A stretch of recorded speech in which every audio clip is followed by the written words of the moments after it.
A man that needs no introduction, and he doesn't want me to give one either, because he always says, just cut the bio and get right to it here. Make it short and sweet. So in the interest of doing what the mayor wants, because I usually do what he wants, I present the Honorable Mayor, Mr. Steve Aspel. Steve, please come up.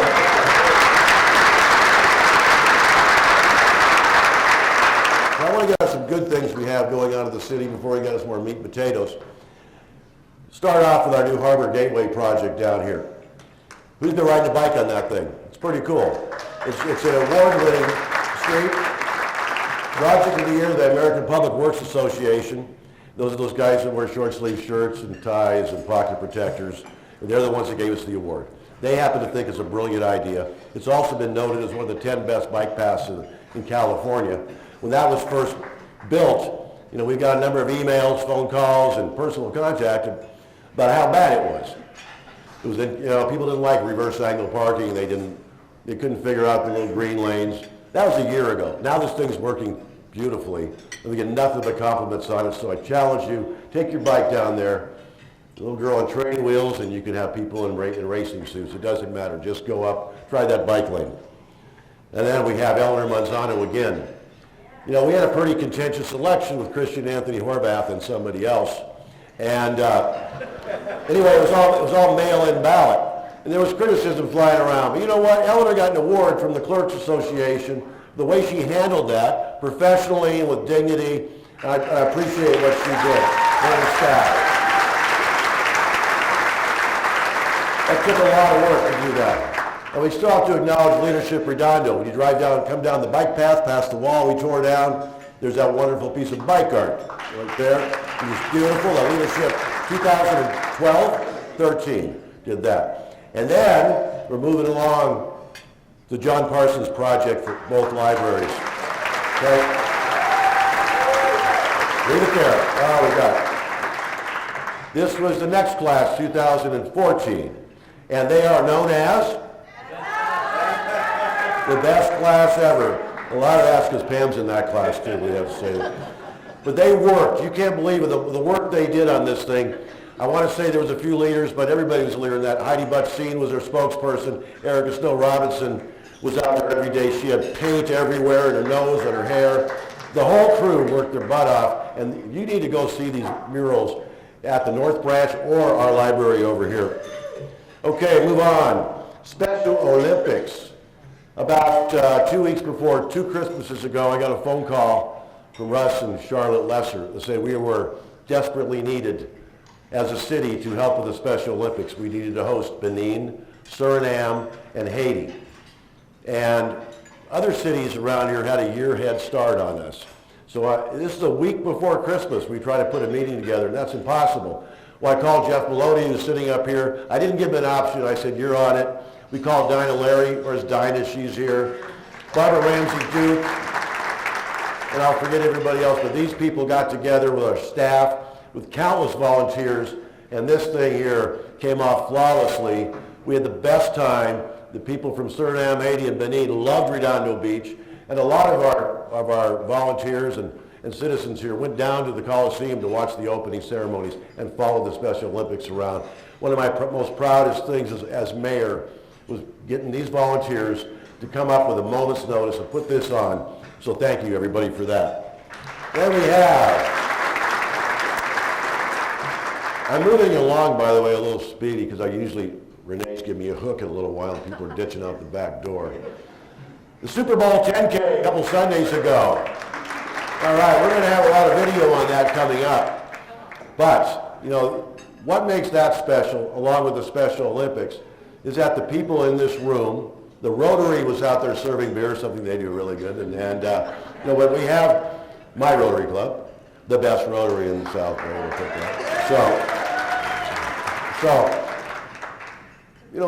the people in this room volunteer for events like that. The Super Bowl 10K would never happen without the people in this room and other community volunteers. The people that argue against certain projects or whatever, these grassroots organizations, you never see them helping at these events. You never see them participating in community things. People in this room and other citizens are doing that. This 10K was flawless. I had the privilege of emceeing the costume contest. with an open mic. David Hadley was helping me. And then shooting off the horn, no more guns, but for the 10K. It was an amazing day, and I don't know how many runners showed up, but it was a beautiful day, as they say, a Chamber of Commerce day. So I thank everybody in this room that helped with the 10K. And I'm going to move on to South Bay, the Workforce Investment Board. Chris Cagle, my good buddy, another consigliere, is going to kill me because I did forget my notes on that one. But the Workforce Investment Board's been in business for 30 years. Okay, Chris Cagle works there and is run by John Vogel. Jan's over here. This organization helps you find people to work for you. It helps, if you need an intern or an employee, you got to call them. If you're somebody that's looking to increase your job skills or help find a new job, then call them. Call Chris or Jan. If you know of any high school kid that needs a job for the summer, call Chris or Jan. This is a marvelous thing. I believe they work with 9 cities, been in business for 30 years, and it's one of the things we partner with at Redondo Beach. I know these slides are hard to see, but it's one of those other things of the unsung heroes of the South Bay, not just Redondo Beach, but contact them. They have a website, and I have no idea what it is, but I'm sure they're sitting right there in the front, and you can find them. And first start out with our waterfront. Okay, how you like that?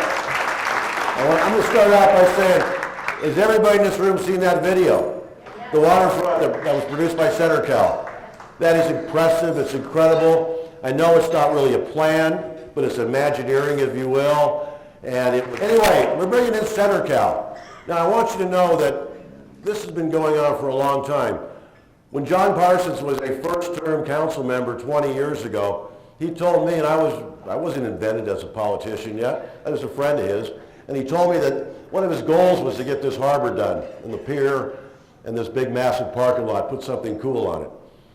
And that wasn't even his original idea. It's been going on since before that, but this was 20 years ago with John. So you do hear people out in the city saying that we're rushing through this project. Why are we going so fast? Give the people a chance, blah, blah, blah. We're not rushing. This is like 20 years. We've been going for decades and decades. We've had countless committee meetings, Coastal Commission, commissions, community outreach. This project here has been fully vetted. And if you don't believe it, you haven't been around that very long. You know, we have a community group out there. They call themselves a grassroots organization. They're not grassroots. It's the Sour Grape organization. But the problem is, a lot of these people forgot what Measure G is. We all know what Measure G is. That was voted on by the citizens of Redondo Beach. It won 52 to 48%, as most elections do in our city. And what happens is Measure G cut the allowable square footage in half. You know, this could have been LA Live down here. We wouldn't have had Measure G. And that's the law of the land right now. So if you're approached by somebody that says it's moving too fast, Center Cal's doing the wrong thing, and we're doing the wrong thing, tell them that Measure G, the people spoke. You know, we have just extended their exclusive negotiating agreement. And it was a pretty contentious council meeting a few weeks ago. And all we were doing is extending Center Cal's exclusivity by 6 months. Just 6 months. It doesn't mean shovels are in the dirt in December. And what happens if we didn't extend that, you and all the rest of the citizens would have paid $611,000 out of your funds, the general fund, to cover the cost of these reports. That basically the reports are there because we asked for more information. The citizens asked for more. The fact is, if Center Cal went away right now, if we had no project down here in the harbor, the city, again, you would be tasked with spending $18 million was the estimate to put a Band-Aid on that pier parking structure just to allow it to last 12 more years.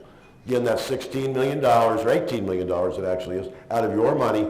It'd be higher property taxes, it'd be a bond, who knows, but anyway, the council, Christian and Laura voted, and I had to break the tie, and it was actually a good thing. Jeff couldn't vote, but it was this is moving forward. Center Cal is still here. They have worked really diligently with everybody. They are professional people at what they do. They are good at they're experts in what they do, is what I should say.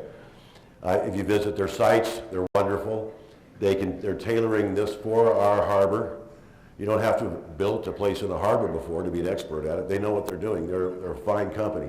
And what I want you to do is always remember that this project will be here for the next, hopefully, 50 or 60 years, long after most of us are gone, except for my daughters or young people like that. You know, last year we stood up here I stood up here in the State of the City, and Measure B had just been defeated. And again, 52 to 48%, the Redondo way. We didn't whine about it. We said, congratulations to everybody else, and we moved forward. Okay, you lose the election, whether it's close or whether it's a landslide. There's a winner and a loser. Asking for the permit for the new power plant, okay? So they were going to reapply right then. AES had no interest in sitting with us at a task force. They've been down that road before. So Mike and John worked with Eric and AES, and now they suspended their application, and they're marketing the property. You may have seen the real estate ads. If you've got a couple $100 million in your pocket, buy it. It'd be a great place for a Kaiser hospital. But we have a subcommittee also. The subcommittee consists of Laura MD, Bill Brand, and myself. Now, the reasoning behind that is, Bill and I don't agree very much, especially in this area down here. But if him and I can come to an agreement and a consensus with Laura moderating our tempers,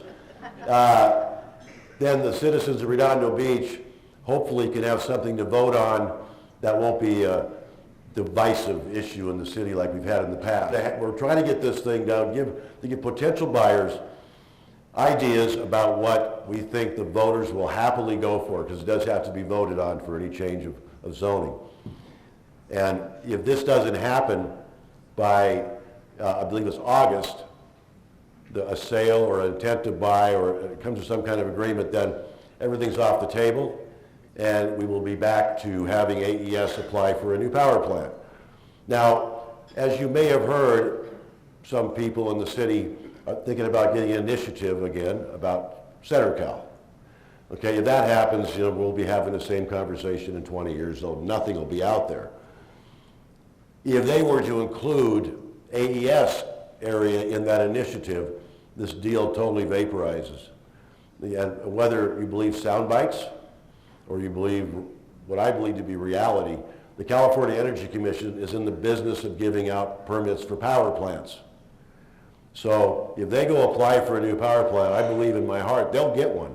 And that's not a threat to people that don't want a power plant. That's just what will happen. That's reality. Now, power plants don't cause any traffic. There's no traffic over there.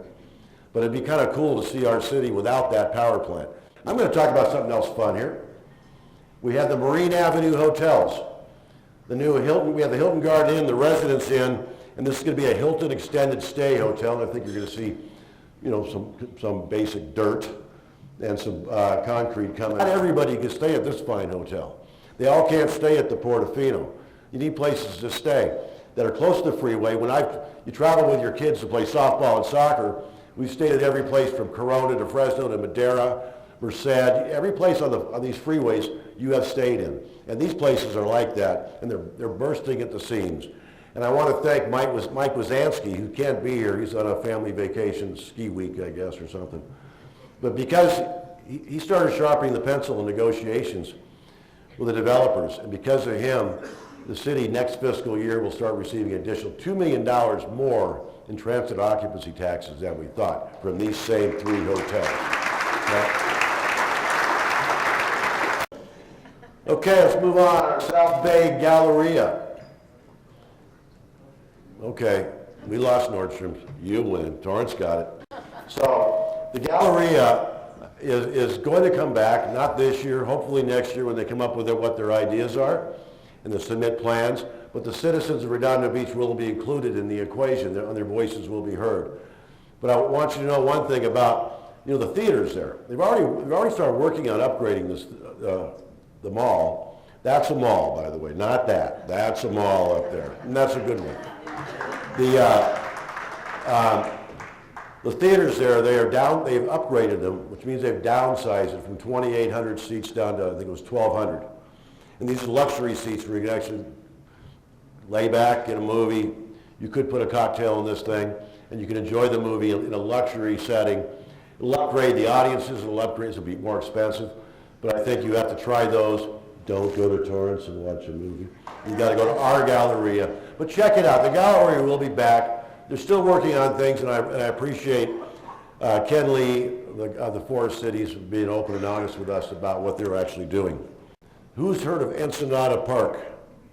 There you go. And it's tired. Those steps are not ADA approved. They're crumbled. The parquet's rather small. You notice it's pretty much dead grass, mud, not a whole lot there. Well, Christian Anthony Horvath has been working very hard in the past year to secure the funds and the plans, and within a year that is going to be a world-class park up there. It's not a big one, but a park's a park. So I want to thank Christian for his work on that. It's going to be ADA, playground equipment, ADA access, and it's going to be priceless for that corner. Where's Christian? Is he back there? So thank you very much. We're going to move on to farther north, Anderson Park. Hopefully you all know where Anderson Park is.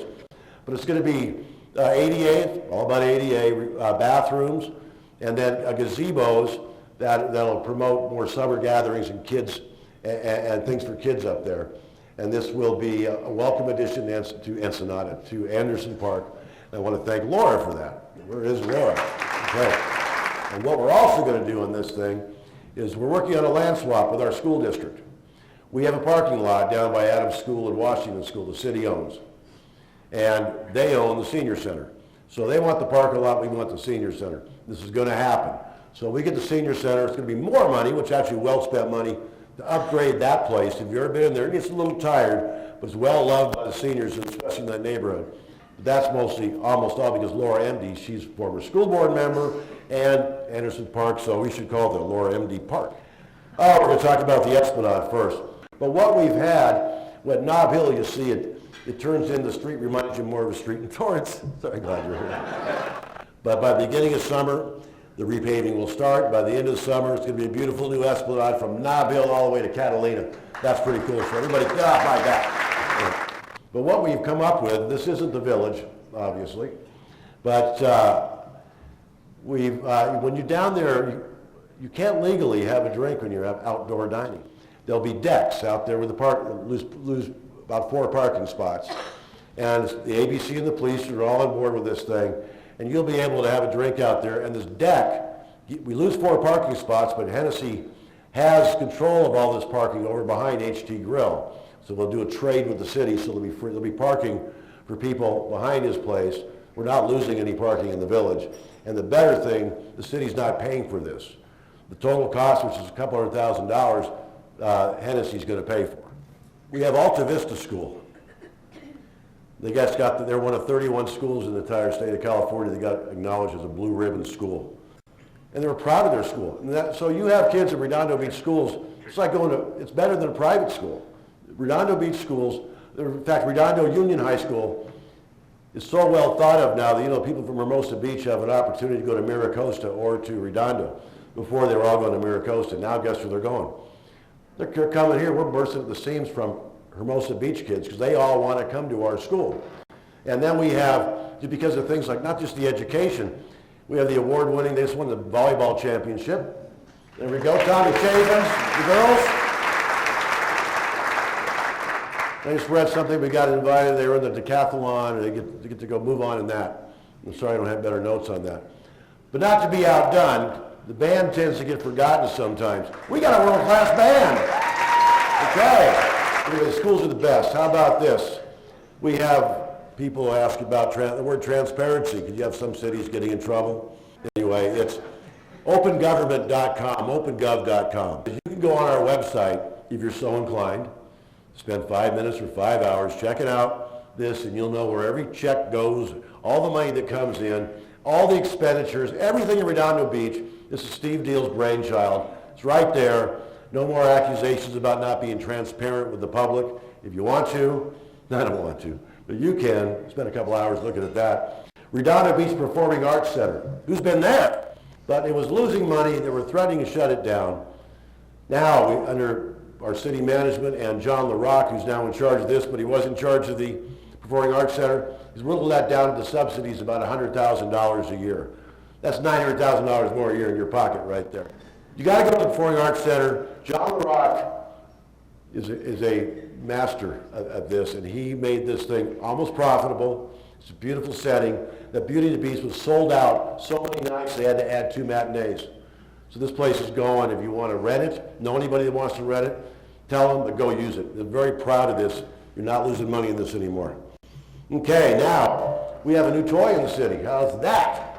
But I think the last time the city bought a fire truck was, what, 28 years ago? It's a worthwhile investment. It protects our citizens, it protects our firefighters, and it gives us the ability to fight more fires and do a better job. Thank God I'm not the one fighting the fire. That's it. Various pictures of staff. Oh, Jack. 46 years of, yeah, that's Jack right there. But Jack, these guys are always smiling. They're waving at people. And that's why I want to honor them. The public works people are here, and these guys keep our city moving. It's a good point. That's it for the state of the city. I didn't want to give you charts, pie graphs. Focus basically on 2 things. There are 3 things: Central Cal, AES, and then other nice things that are happening in the city. This is we have an efficient and courteous staff.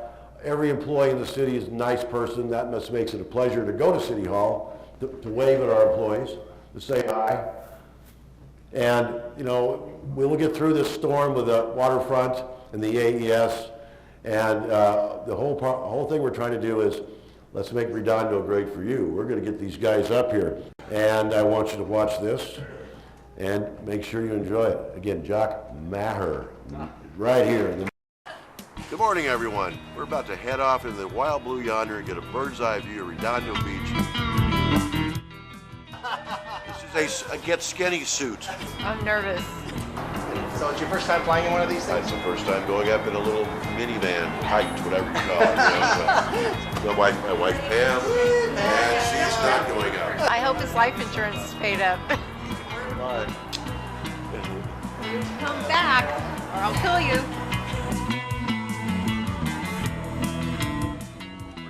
About to take off right now of Pacific Blue Air and go get a bird's eye view of Redondo Beach. We're going to check out the pier, the harbor, and all points of interest in our city. I hope you enjoy the music by Feed the Kitty. Cool.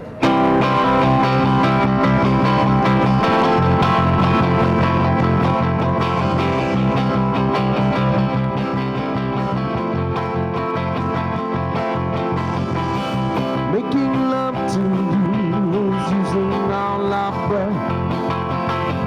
Make sure Redondo is never second best.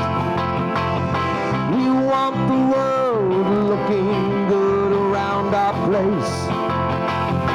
Always keeping it cool for our local populace. Let's make Redondo great for you. We'll make a difference, and it's getting better all the time. There's nothing you and I can do. Let's make Redondo great for you, and dream of better lives, the kind that never hate. Live in a city with beauty and with grace. We made a pilgrimage to make our city great. Never worry about a race that's long gone by. Let's make Redondo great for you.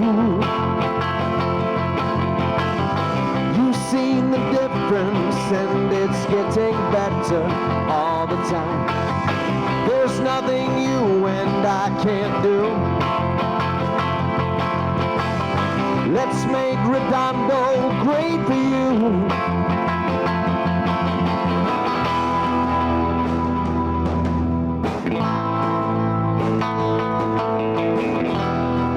The future's open wide.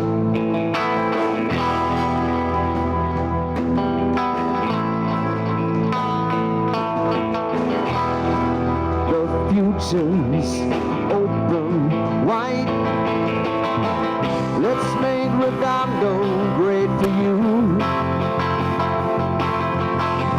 You've seen some changes, and they're getting better all the time. There's nothing you and I can't do. Let's make Redondo great for you.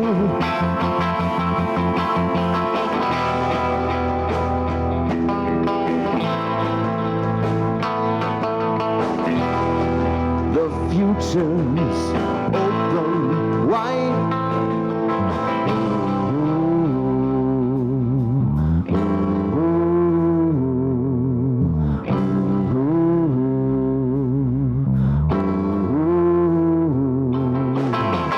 Let's make Redondo great for you.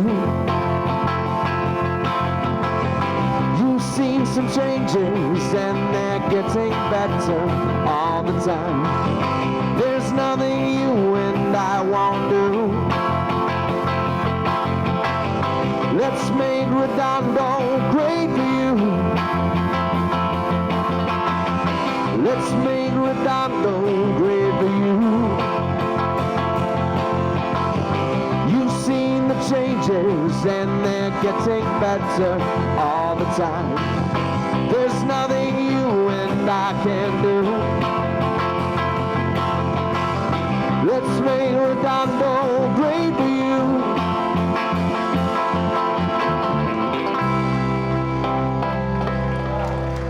Now, that is a bucket list, anybody. You need to fly on this machine with Henry. Beautiful day.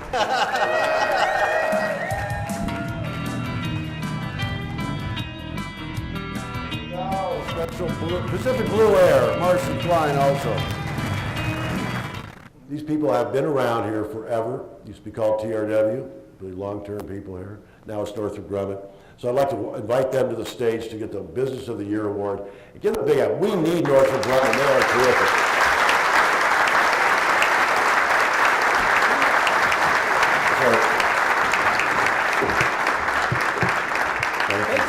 Okay. And again, on behalf of the City of Redondo Beach, it's the Mayor's Business of the Year Award 2016 in North. Let's move out here. Again, photo. Right there, photo op. You know, we have every year they're the Mayor's Lifetime Community Service Award. Gentile Smith, where are you? I just broke it up. Get up here.